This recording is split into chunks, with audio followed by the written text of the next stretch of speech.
Mvutano mpya wa kisiasa na kisheria umeibuka nchini Israel baada ya mahakama kumwamuru waziri mkuu wa Israel Benjamin Netanyahu kuwasilisha rekodi zake za matibabu mahakamani, zikiwemo taarifa za kina kuhusu saratani ya tezi dume aliyotibiwa hivi karibuni, pamoja na maelezo ya lini hasa ugonjwa huo ulianza kugunduliwa.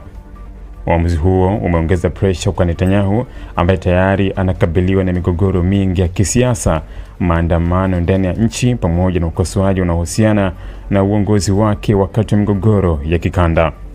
Amri hiyo ilitolewa na Jaji Menahem Mizrahi katika kesi ya kashfa aliyofungua Netanyahu dhidi ya waandishi wa habari Uri Mesgev na Ben Caspit, pamoja na mwanaharakati na mkosoaji mkubwa wa Netanyahu Gonen Beck. Netanyahu alifungulia kesi hiyo baada ya watatu hao kutoa kauli mbalimbali mwaka 2024 wakidai kwa waziri mkuu huyo alikuwa akisumbuliwa na ugonjwa mkubwa wa siri ambao haukuwa umewekwa wazi kwa umma wa Israel. Kwa muda mrefu, madai hayo yalionekana kama sehemu ya mapambano makali ya kisiasa dhidi ya Netanyahu, huku kambi yake ikiyataja kuwa ni propaganda za upinzani waliokuwa wakijaribu kuonyesha kuwa afya yake ilikuwa dhaifu na hivyo asingeweza kuendelea kuiongoza Israel kwenye kipindi kigumu cha kisiasa na kiusalama. Lakini hali ilibadilika ghafla mwezi uliopita baada ya Netanyahu mwenyewe kuthibitisha hadharani kwa mara ya kwanza kuwa alikuwa amegundulika na saratani ya tezi dume na alikuwa tayari amepatiwa matibabu. Tangazo hilo lilishtua sehemu kubwa ya umma wa Israel kwa sababu kwa miezi mingi kulikuwa na uvumi kuhusu afya ya waziri mkuu huyo, lakini serikali ilikuwa ikiendelea kusisitiza kuwa alikuwa katika hali nzuri. Baada ya taarifa hiyo kuthibitishwa, wakosoaji wake walidai kuwa sasa kulikuwa na sababu ya kuchunguza ikiwa kulikuwa na jitihada za kuficha ukweli kuhusu afya yake kwa muda mrefu.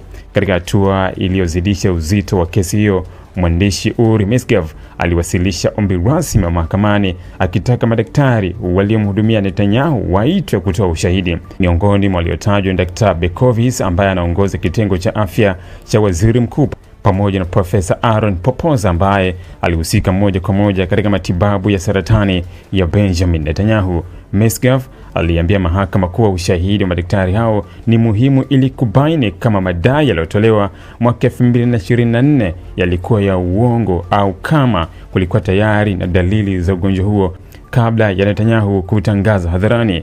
Kwa mujibu wa hoja za upande wa utetezi, ikiwa saratani hiyo ilikuwa imegunduliwa mapema kuliko ilivyotangazwa, basi madai yao hayawezi kuhesabiwa kama kashfa, bali taarifa zilizokuwa na msingi wa ukweli.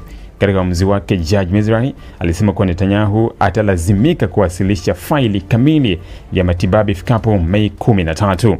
Hata hivyo, jaji huyo alisisitiza kuwa nyaraka hizo zitafungwa rasmi na hazitawekwa wazi kwa umma ili kulinda haki ya faragha ya waziri mkuu huyo. Mahakama pia ilitoa agizo maalum kwa Dr. Bekovic kuandika barua rasmi iliyosainiwa kuthibitisha kuwa rekodi zitakazowasilishwa zinaonyesha hali halisi na ya sasa ya afya ya Netanyahu.